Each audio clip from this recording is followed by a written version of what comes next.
This is the Enragés, a show where we take a deeper dive into written works published at the Center for a Stateless Society. Join us as we give voice to the ideas challenging the vain phantoms that haunt our social reality and stand in the way of total liberation. For more information, visit c4ss.org. And to support this show or any of the other projects happening at the Center, please visit patreon.com/c4ss.org. Thank you for listening.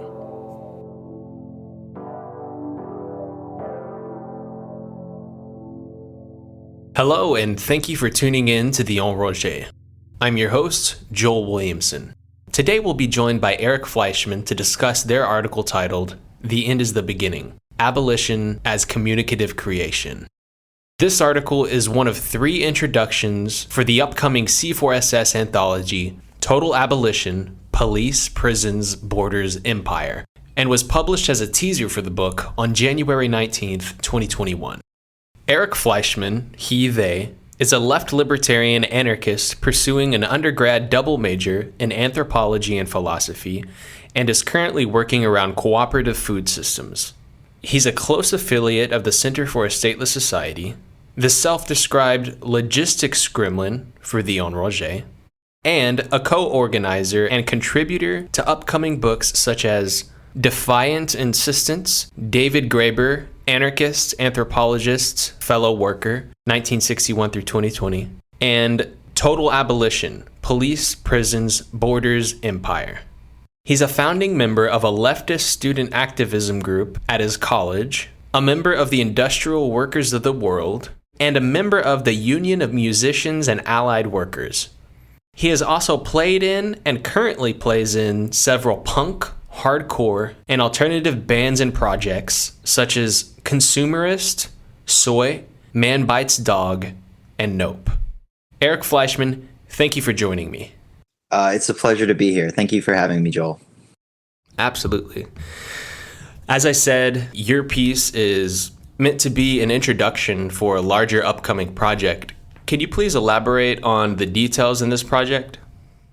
Yeah, sure. So this is planned to be one of 3 introductions for the book, Total Abolition, Police, Prisons, Borders, Empire. The other 2 intros will be by Nathan Goodman and Jason Lee Baez, who will be familiar to anybody who has frequented Center for Stateless Society.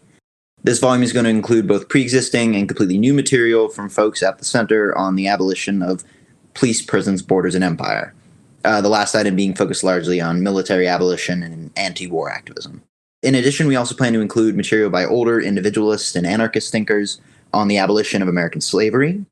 And this really comes at a time when the abolition of the police and ICE are topics of national discussion in the U.S. And from there, it's only a hop, skip, and a jump to prison abolition, border abolition, etc., and finally the abolition of the state and all its organs. So I think we hope to help move forward that thinking by putting out this volume. I love the title, by the way. Can you give a brief rundown of what the article is all about and what you hope to accomplish with it?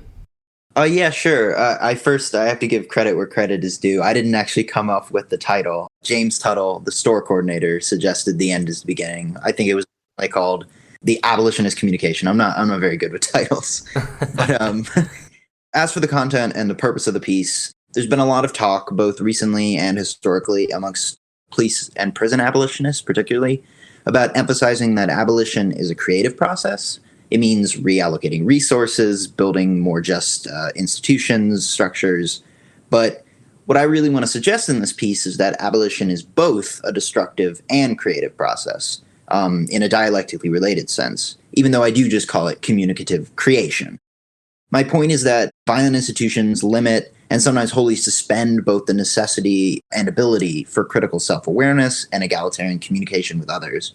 And so abolition is not just the doing away with of unjust institutions and the building of new ones in a kind of 2-step process, but is rather the active opening of space for that self-awareness and communication, the former being a prerequisite for the effective application of the latter that allows new multiplicities of order to emerge voluntarily. What does it mean to open up space then?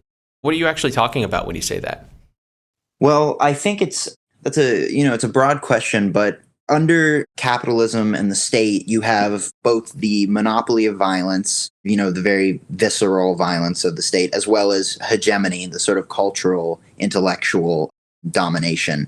And capitalism and the state, they're intertwined, and they work very hard to make sure that you can't have a real conversation about power and can't question things, can't have genuine conversations, or at least conversations that will have like real impact on the world about who deserves power, where is that power coming from, what does it mean, etc. And so I think, and that's a prerequisite for the building of these just institutions that will come after, whatever after is. And so I would say that the opening of space is a moment of an evolutionary process where you get to begin to decide upon what these things are, as opposed to them being pre-decided for us.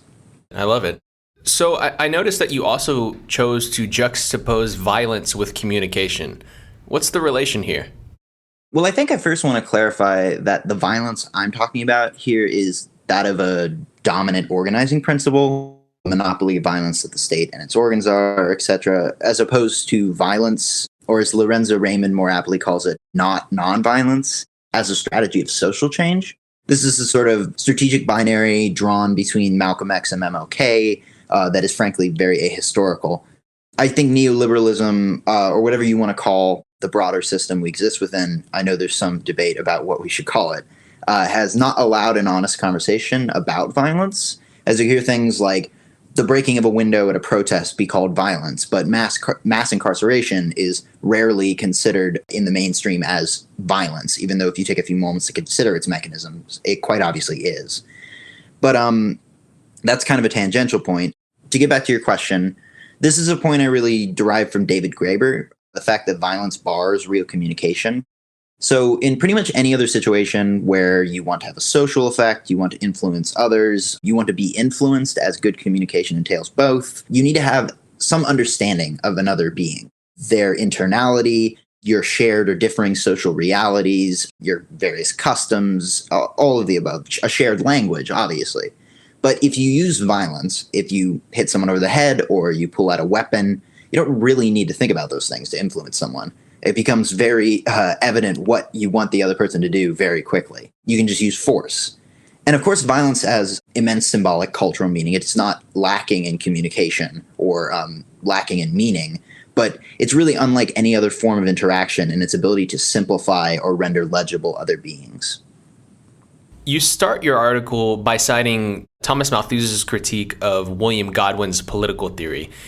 He basically claims that Godwin simplifies human problems and accuses him of what could be called institutional reductionism. You think this critique is ultimately flawed, but also note that Malthus may have some valuable insights nonetheless. I know we could spend a lot of time here on that topic alone. So without going too far into depth into that, could you give us a brief rundown or maybe point out some strengths and weaknesses of Malthus's critique? Oh, of course. And this could be a whole separate interview. And I'm not a Malthus or Godwin scholar particularly, but I guess the quote-unquote strength of Malthus's critique that I identify in my piece is really just that he recognizes that Godwin's critique is of basically all existing institutions. Perhaps Godwin is guilty of reductionism. His piece is not perfect. It's really one of the first modern attempts at conceptualizing anarchism. So, of course, it's going to be flawed. And maybe I don't give Malthus enough credit, but it's just that the great flaw that he leans so heavily upon his theory of population and resources, the Malthusian curve, to critique Godwin's perceived utopianism, which I really think is one of the most false and dangerous theories that still has an influence on politics today. The whole notion of overpopulation is what is destroying our planet, as opposed to the particular allocation of goods and the concentration of the means of production, etc. But this goes back to the matter of institutions, because Malthus's whole argument rests incredibly heavily on the assumption that the economics, in particular allocation of resources, particularly land, which is the critique forwarded by Henry George, of the late 18th, early 19th century England, are natural, inevitable, and universal, which I think we all know is just not true. Are there any other arguments made by Malthus in his critique of Godwin that strikes you as basically correct? Well, broadly in the essay on the principle of population, he raises valid concerns regarding Godwin's.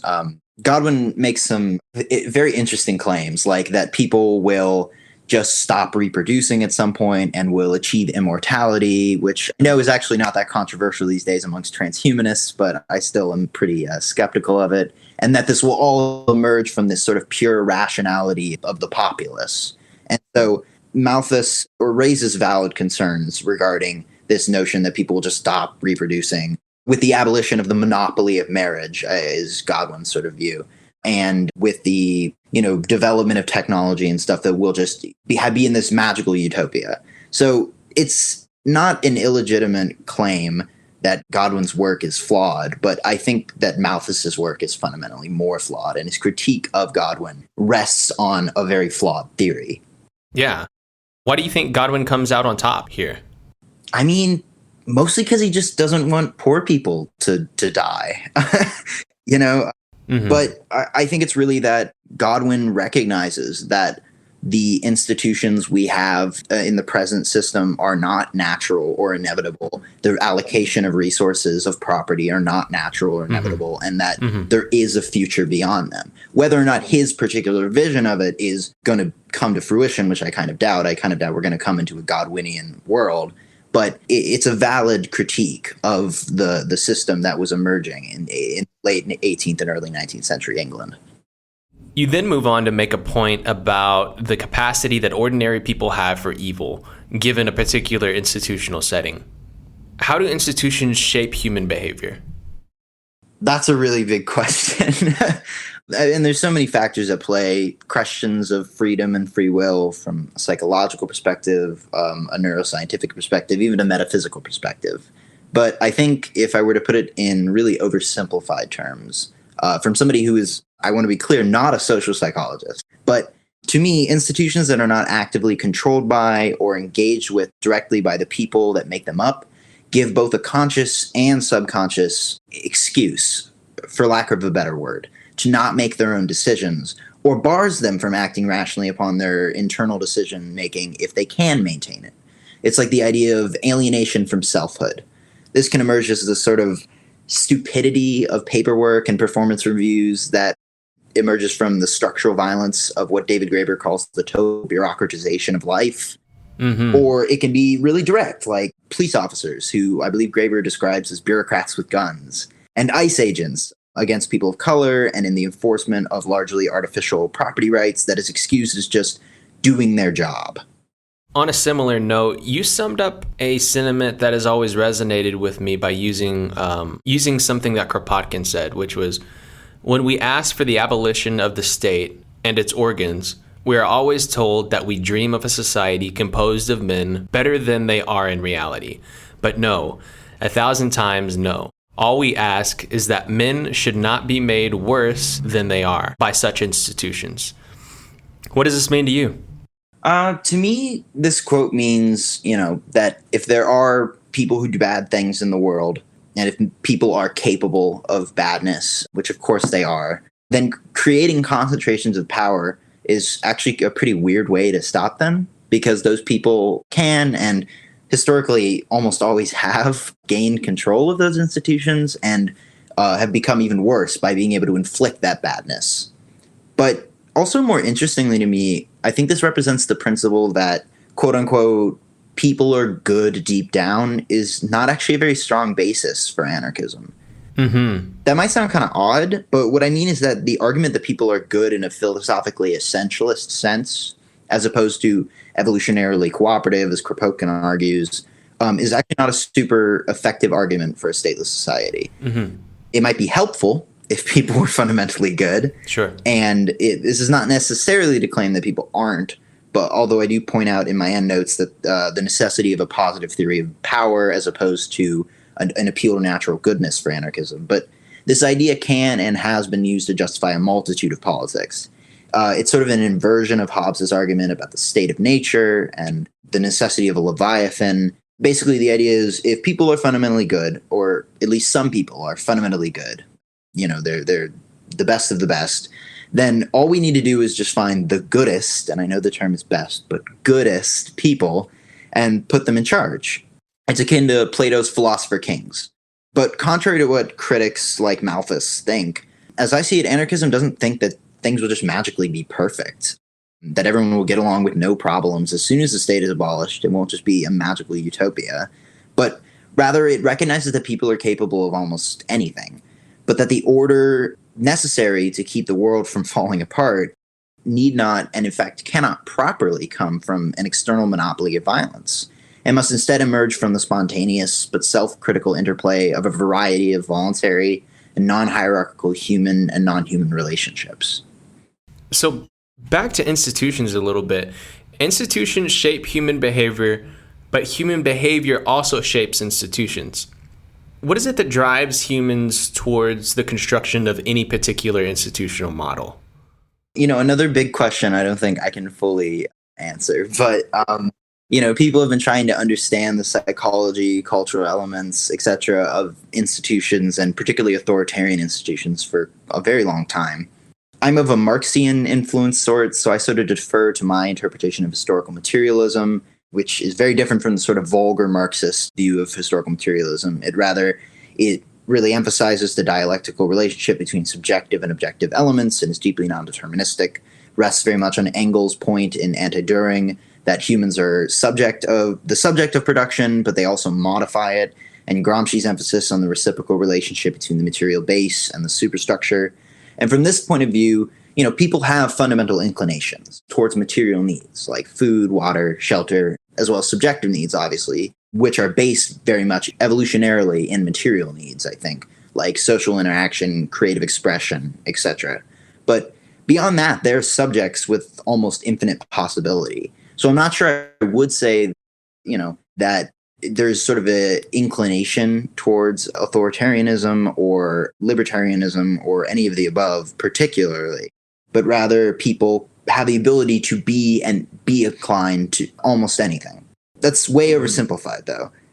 There's also the interesting insight brought to the table by David Graeber that societies without a state or a market in the sense of a cash nexus, like that of the indigenous people of North America and the Amazon, are and were not underdeveloped or ignorant of the possibility for people to be authoritarian or take advantage of others, but rather built societies to counter those possibilities. So an honest authoritarian leans into the utility of violent institutions. Why do you believe that they're wrong in promoting them? Well, I guess, I don't think I know many honest authoritarians personally. I know they're out there, plenty of them, but I don't know any of them personally. But borrowing a lot from James C. Scott's thinking, I think authoritarians tend to mistake legibility for utility. That is, the actual usefulness of something being utility versus the ability to track it and quantify it from a top-down perspective. This can be seen dramatically, as Scott describes, in seeing like a state in the Soviet agricultural collectivization, which he describes as a failure in terms of actual increased output, but a success in its legibility for economic planners, although obviously the economic planning of the Soviet Union was fundamentally flawed from the start. In the United States, this can be seen just with some key examples. The regulatory destruction of fraternal healthcare societies in favor of corporate healthcare, described by Roderick Long, or the sabotage and co-option of the Black Panther Party's free breakfast program. I think just in general, violence as an organizing principle tends to deal in legibility, not genuine utility. Got it. So it's not entirely unfair to equate abolition with political nihilism, since the word is associated definitionally with pure negation. A core challenge in your article is to rethink abolition as dialectically united with the formation of a new and freer social order. Can you expound on what that means for you? Yeah. I mean, it's not an unfair comparison. The Russian nihilist movement was closely bound up with Russian anarchism. So if we're talking about anarchist abolitionism, then, the comparison becomes even more fair.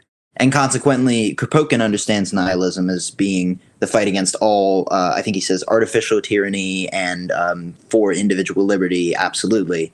But the problem is that nihilism generally is bound up with the view of a pure negation, but a pure undialectical negation. And what I see is atomistic individualism as its end. But this pretty much completely lacks both, a understanding of the dialectical method, a positive theory of value. And so a nihilistic abolitionism would hold that nothing but social absence emerges from the abolition of violent institutions.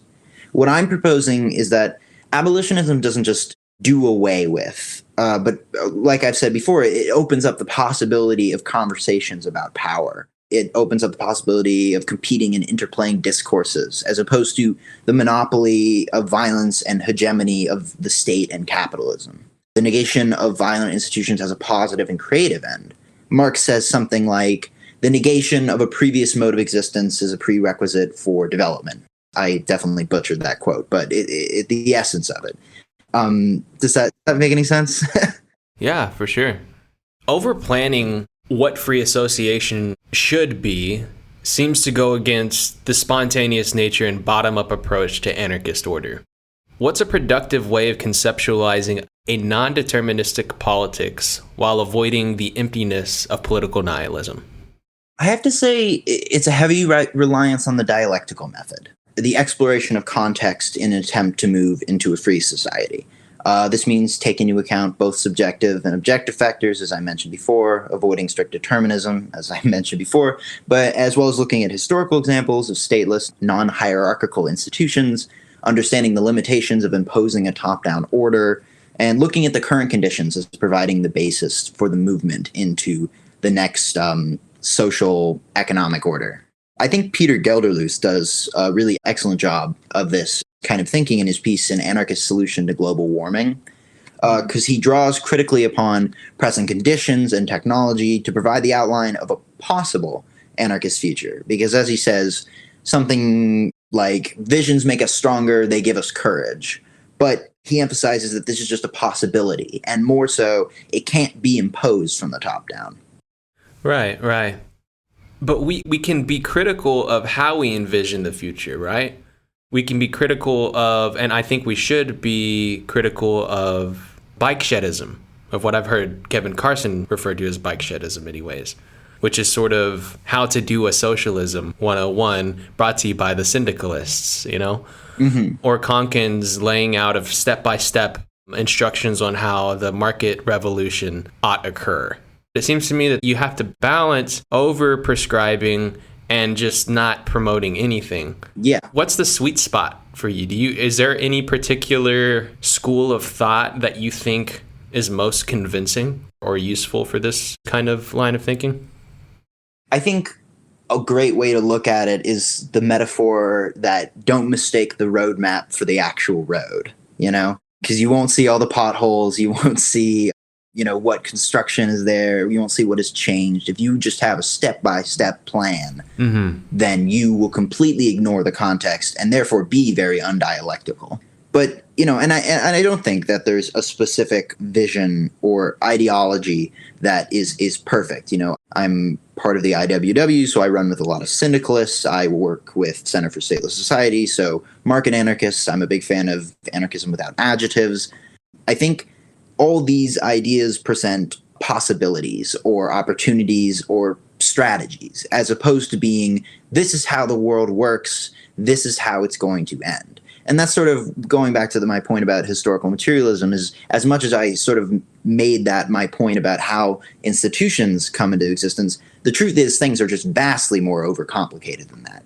It's not just the modes of production, but it's a way to conceptualize what is a largely chaotic universe. So, don't mistake the roadmap for the road. Yeah, got it. Is there a difference between what you're promoting and the concept of dual power? I'm a big proponent of the libertarian socialist conception of dual power, as opposed to the Leninist perspective on it. And I'm very much involved in that type of work. The building of alternative economies through cooperatives, credit unions, local currencies, the popular assemblies, radical labor unions. I could list, but that would be very unhelpful. And I do see this theoretical work as being informed by my actual praxis. So if I were to, try to see a connection to it, which I think there must be. It's that if what I'm describing is communicative creation through the abolition of violent institutions, dual power can be conceived of as communicative creation in spite of violent institutions. Dual power is an attempt to create alternative systems and structures that rely on that self-aware communication to exist, even as institutions that work to thwart that persist, with the ultimate goal of the dual power overcoming the violent institutions. And of course, abolition and dual power go hand in hand. Both, to me, are essential in the struggle for a free society. If you think you've fully explained yourself with this next question, feel free to pass. But can you dig deeper into how you view the transition to a free society? Also, in your opinion, what counter-institutions or technologies are most immediately necessary? Honestly, I think my vision of that transition to a stateless and necessarily post-capitalist society, because as Center for Stateless Society says over and over again, and I agree with, you can't have capitalism without the state. I think that changes day to day, depending on what I've most recently read or my optimism or pessimism for that day. I'm feeling particularly optimistic today. So I'm like, yeah, we're totally going to be able to nail this. But I suppose one vision that stands out to me and is sort of echoes through all those days, regardless of my particular feeling that day, is something a professor described to me once, or at least a variation on it. It's the idea that we're headed towards a crisis or a catastrophe or a collapse of some kind. Economic, ecological, cultural, all of the above. And neoliberal, late-stage capitalism, whatever you want to call it, is hurtling us towards that moment, the point of no return. So what we're to do is to create as many alternative systems and networks and work toward as much net reduction of state power as possible before that point, so that we have both the social and real physical tools necessary to avoid both, for example, like a post-capitalist centralized eco-fascism or the kind of violent warlordism that you see in like Mad Max, to be particularly exaggerative. I don't know if that's even a word. I think it is. Just bear with me. Yeah. But instead transition into a genuinely egalitarian and free post-capitalist world. Mm-hmm. The second part of your question about technology. I'm not actually a particularly tech-savvy person.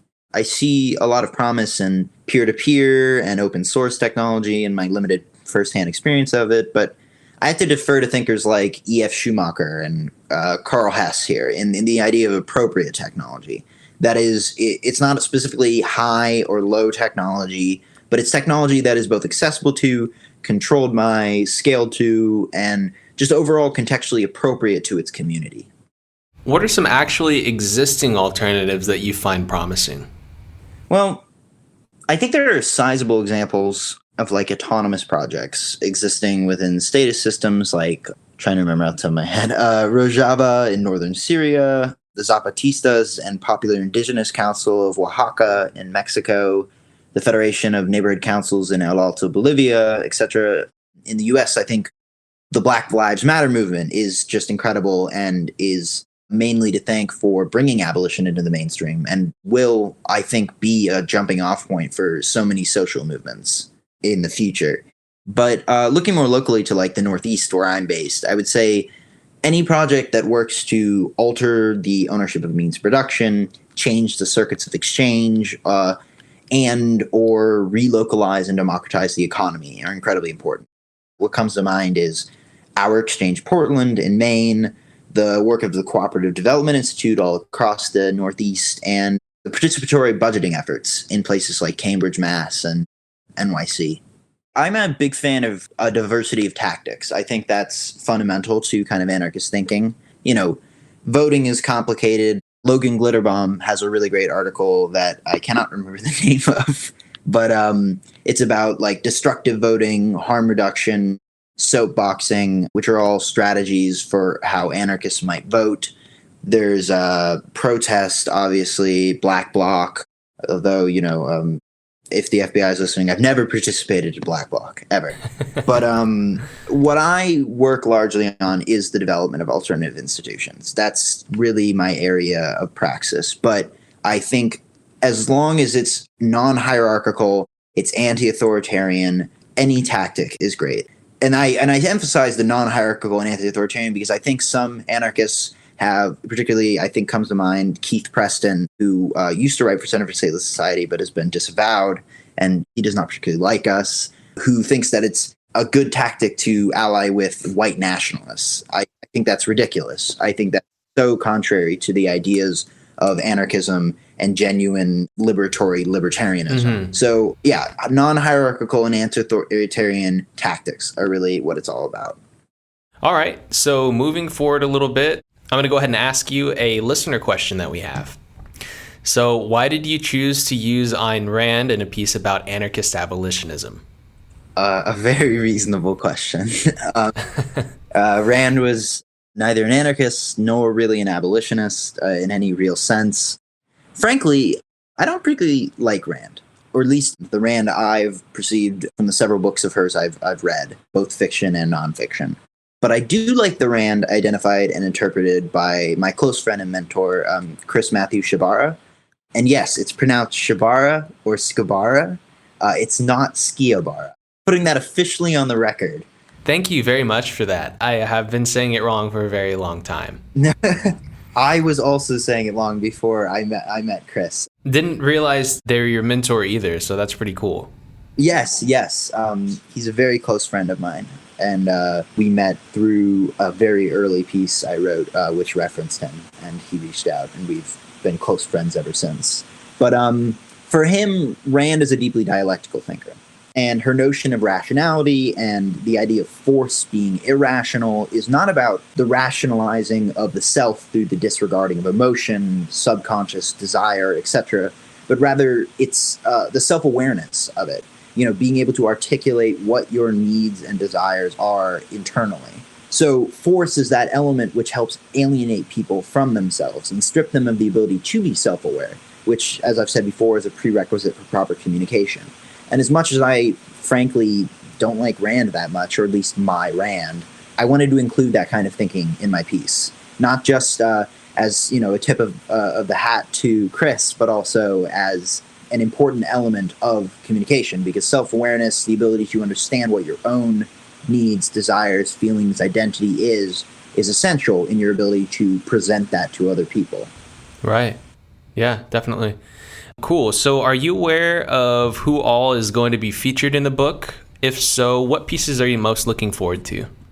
Yeah, so this is going to include names familiar to anyone who follows C4SS, people like Kevin Carson, Logan Glitterbaum, Gary Chartier, Roderick Long, as well as, you know, lesser-known authors like myself. And it's going to be both material that's already been published, both at the center and out of the center. Like, I believe there's pieces from Reason, but I'm not entirely sure. I know there are pieces from the Students of Liberty blog, as well as, brand new material.